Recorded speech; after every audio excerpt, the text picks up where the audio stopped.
मैं आपको ये बात बताने के लिए इतना गौरवान्वित महसूस कर रहा हूँ कि आज हमारे जो इस टूर्नामेंट में जो खिलाड़ी खेलने आए हैं वो इस समय पे इंडिया के लिए, अपने भारत के लिए इंटरनेशनल लेवल पे प्रतिभा कर रहे हैं, जिसमें आज हमारे बीच India number 3, India number 2, girls category में इंडिया नंबर 2, इंडिया नंबर 4, मतलब इस दर्जे के खिलाड़ी आज हमारे ऋषिकेश में इस टूर्नामेंट में खेल रहे हैं जी।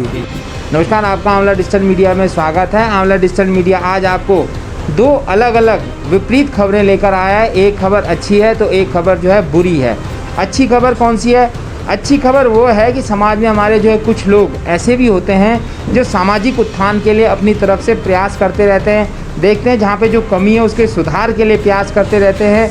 देखते हैं कि हमें क्या करना है, किससे समाज में जो है सुधार हो, ये करना है। ये खबर आप हमारी देखिए।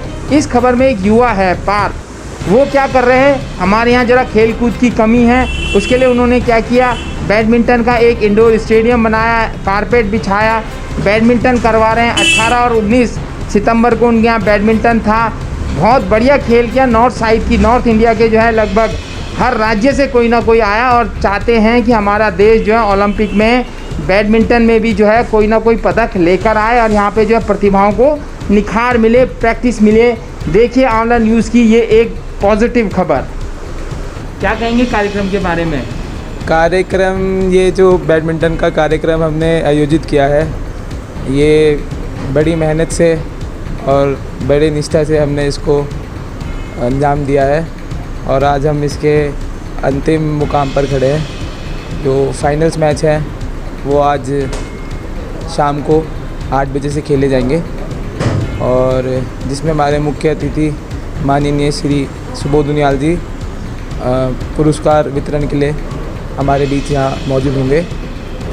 और यहाँ पे हमने सोचा नहीं था कि इतना बड़ा टूर्नामेंट कभी हम ऋषिकेश जैसे छोटे शहर में, जहाँ पे बैडमिंटन खेलने के लिए कोई सुविधा नहीं थी, आज माँ गंगा के आशीर्वाद से इतना बढ़िया इंफ्रास्ट्रक्चर हमने आज खड़ा कर दिया है। सर, ये बैडमिंटन जो हमने प्रतियोगिता जो हमने ऑर्गेनाइज़ कराई है, ये सर आप नेशनल लेवल भी कहें तो सर कोई गलत बात नहीं है, क्योंकि सर इसमें ऑल ओवर नॉर्थ इंडिया से हमारे यहाँ प्लेयर आए हुए हैं। दिल्ली से, गाज़ियाबाद, मेरठ और अन्य उत्तराखंड के हर कोने से, हल्द्वानी, चंपावत, पिथौरागढ़ और देहरादून, हरिद्वार, रुड़की, यहाँ से सारे जो प्रतिभागी हैं वो हमारे बीच यहाँ खेलने आए हैं। और हमको सर बिल्कुल उम्मीद नहीं थी कि इतना बड़ा ये टूर्नामेंट हो जाएगा। ये 5 एक चीज़ है, जैसे हम क्रिकेट में IPL देखते हैं जी, ऐसी हम इसको कह सकते हैं कि IPL की तर्ज पर जो है, जैसे IPL तो विश्व स्तरीय होता है, IPL की तर्ज पर यहाँ बैडमिंटन का खेल हो रहा है जो नेशनल स्तर पर हो रहा है। बिल्कुल सर, आप इसमें कोई दो राय नहीं है सर। जिस स्तर पे हम ये करा रहे हैं ऋषिकेश में, तो सर ये IPL से कम नहीं है जी। क्योंकि सर 500 से ज़्यादा प्रतिभागी किसी प्रतियोगिता में आना, वो स्वयं में ही बहुत बड़ी उपलब्धि है हमारे लिए कि इतने ज़्यादा मात्रा में प्रतिभागियों ने प्रतिभाग किया है। प्रतिभा क्या है? सत्यम सिंह। अच्छा, कब से खेल रहे हैं बैडमिंटन? 4 साल से। अच्छा, कैसा लग रहा है इस कोर्ट पे खेलते हुए? बहुत अच्छा लग रहा है। ऋषिकेश में पहला बैडमिंटन हॉल बना है जी, बहुत अच्छा लग रहा है हमें। तो शब्द, आपका शुभ नाम क्या है? आयुष डिमरी। अच्छा, आयुष डिमरी। तो आप कब से खेल रहे हैं बैडमिंटन? 3 साल से। 3 साल से। पहले जब यहाँ कोर्ट नहीं होता था तब क्या समस्या होती थी, अब कोर्ट बन गया है तब क्या फ़ायदा मिलेगा? बहुत फ़ायदा हुआ सर जी। अच्छा, कब से खेल रहे हैं बैडमिंटन? 6-7 साल से। 6-7 साल। ये कोर्ट बनने से क्या फ़ायदा होगा? हमारा तो बहुत ही फ़ायदा हो। पहले यहाँ कोर्ट ही नहीं थे खेलने वगैरह के लिए, तो अब प्रैक्टिस वगैरह भी करा देते हैं पार्ट सर, और ये जी, तो अच्छा हो जाता है, मतलब प्रैक्टिस हो जाती है। अब आपको हम दूसरी खबर की तरफ ले जाएंगे। वो खबर है उस व्यक्ति की, उस चोर की, जो दूसरे की मेहनत पर जो है डाका डालने का प्रयास करता है और कोशिश करता है कि कैसे मैं दूसरे की मेहनत को जो हूँ कब्जाऊँ।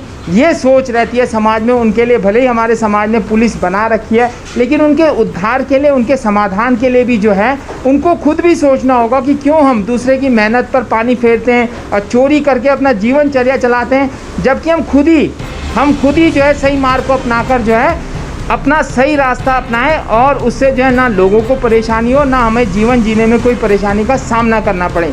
आज उसी चोर की हम खबर बताएंगे और जो हमारे मालिक हैं जिनके यहाँ चोरी हुई है वो आपको बताएंगे कि उनके यहाँ क्या क्या हुआ। पहले आप ये वीडियो फुटेज देखिए। अब आपको हम सीधे मालिक के पास ले जाते हैं जिनके यहाँ ये चोरी हुई है। मालिक जी, आप अपना पूरा परिचय दीजिए। मेरा नाम अंकुर पोरवाल, पुत्र श्री भगवत शरण पोरवाल। आपकी कौन सी दुकान है ये? मेरी दुकान है मनीराम रोड पे। अच्छा, क्या नाम है इसका? इसका नाम जलपान गृह, अंकुर समोसे वालों के नाम से सब लोग जानते हैं। जानते हैं, बहुत प्रसिद्ध है मनीराम रोड की ये दुकान। जी जी जी। आपने कब खोली थी ये दुकान? हो गई दुकान को 6-7 साल हो गए खुले हुए। 7 साल हो गए। देखिए, अंकुर जी हैं जो 6-7 साल से जो है बेहतरीन समोसे बनाते हैं, बेहतरीन गुलाब जामुन बनाते हैं। हम भी खूब चखने के लिए आते हैं इनके समोसे और गुलाब जामुन। मिठाई की बेहतरीन दुकान है ये। लेकिन इनके यहाँ कल रात अचानक एक चोरी हो गई, उसके बारे में बताइए आप। कल रात को मेरे यहाँ से जो स्टाफ है वो गंगा जी गया हुआ था। कह रहे थे कि हम श्री गणेश जी का कार्यक्रम है वो देखेंगे, तो वो थोड़ा जल्दी में थे और वो सभी लोग गंगा जी चले गए। वहाँ से आने के बाद वो लोग अपना आए और ऊपर ही सोने की व्यवस्था है तो वहीं जा कर के सो गए। और जब सुबह वो लोग उठे 6-6:30 बजे तो वो नियमित रूप से जैसे ही नीचे आते हैं और अपना काम शुरू करते हैं, वैसे ही नीचे आकर के उन्होंने देखा कि गल्ला टूटा हुआ है, सामान बिखरा हुआ है और जो दुकान का जो शटर है वो खुला हुआ है और पूरा गल्ला तोड़ दिया गए थे। एक छोटा गल्ला है, एक बड़ा है, इसमें छोटे सिक्के रेजगारी वगैरह रहती हैं और एक में नोट रहते हैं। और जैसे कि कल मैं पैसे इकट्ठे कर रहा था बिजली का बिल जमा करने के लिए, तो बिजली के बिल में ही लिपटे हुए मैंने पैसे रखे थे जो मुझे आज सोमवार को नगर निगम में जमा करने थे।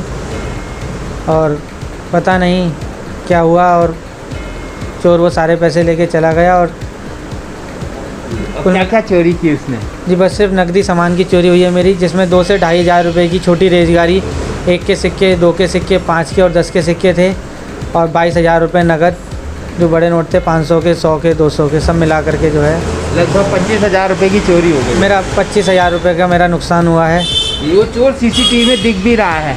वो चोर जैसे ही अंदर आया है, सबसे पहले आने के बाद उसने कैमरों पे लाइट मारी है और जिसकी मैं रिकॉर्डिंग भी इनको दे दूँगा।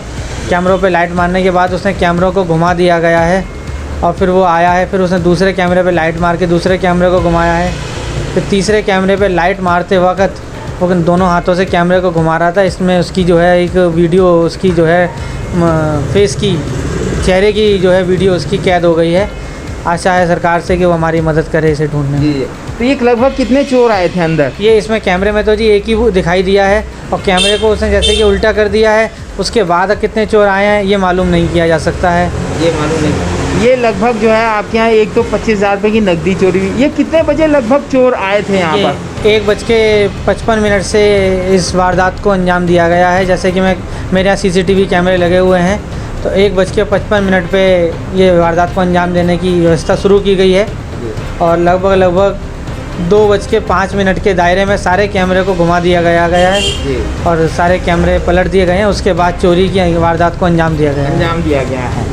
ये देखिए आप, चोरों की स्टाइल भी जो है नई नई आती रहती है। अभी कुछ साल पहले जो है आपका जो हरिद्वार रोड है उसमें अभी सैमसंग के गैलरी में भी चोरी हुई थी। उसमें क्या करते थे, शटर के आगे सोते थे, फिर उसके बाद आगे पर्दा लगा देते थे, तो एक सरिया से शटर को तोड़ता था, दूसरा चोर अंदर घुसता था। यहाँ पे भी एक नई तरीके की चोरी सुनने को मिल रही है। पहले एक चोर अंदर आता है, उसे पता है कि CCTV कैमरे हर जगह लगे हुए हैं, तो वो CCTV कैमरे को हटाता है जिसमें उसकी अपनी फ़ोटो दिख रही है। अब ये पुलिस के लिए चुनौती है कि आखिर वो चोर है कौन, उसकी जांच पड़ताल की जाए। ये तीर्थ नगरी है, यहाँ पे लोग बाहर से भी आते रहते हैं, कौन किस सोच से आ रहा है, ये एक बहुत बड़ी चुनौती पुलिस के लिए भी बनती है कि आखिर कौन चोरी करने के मकसद से आ रहा है, कौन सही दृष्टि से भी आ रहा है। अब चोर को पकड़ने के लिए पुलिस के सामने एक कड़ी चुनौती है कि वो चोर की शक्ल को देख के पता लगाए कि आखिर कौन चोरी किया, और बाकी आसपास के CCTV कैमरों से भी पता लग सकता है। आपने इसकी खबर पुलिस को दे दी है? हाँ जी, पुलिस, मैंने सुबह 100 नंबर पे कंट्रोल रूम पे 100 नंबर पे जो है फ़ोन किया था, तो तुरंत ही पुलिस आ गई थी। मिस्टर योगेंद्र कुमार कांस्टेबल और एक सज्जन और, दोनों जने आ गए थे और आकर के उन्होंने मेरी सारी वो देखी, सारी कैमरे की रिकॉर्डिंग देखी। उसके बाद व्यापार मंडल के अध्यक्ष ही आपके ललित मोहन मिश्रा जी, पंकज गुप्ता जी, हर्षित गुप्ता जी, इन सब ने मेरी मदद की और हम सब लोग थाने में गए और कोतवाली में आया और जो है तहरीर देके अपनी जो है रिपोर्ट जो है दर्ज कराई है, रिसीविंग मिल गई है और वो लोग जांच पड़ताल कर रहे हैं। वैसे चोरों को पकड़ने में ऋषिकेश पुलिस की बहुत अहम भूमिका रहती है, काफ़ी जल्दी चोरों को पकड़ लेती है। मनीराम रोड पर ही कुछ साल पहले जब एक चोरी हुई थी, एक घर में काफ़ी नकदी ये चोरी करके ले गए थे, तो विगत कुछ दिनों में ही जो है चोर पकड़ा गया था। इसलिए हमारी ऋषिकेश पुलिस से जो है विनम्र आग्रह है कि आप इस वारदात को भी जो है जल्द से जल्द अंजाम दीजिए, और जो कोई भी आपको लगता है कि इस तरीके से संदिग्ध व्यक्ति इस ऋषिकेश में घूम रहा है तो उसकी थोड़ा जांच पड़ताल भी कीजिए।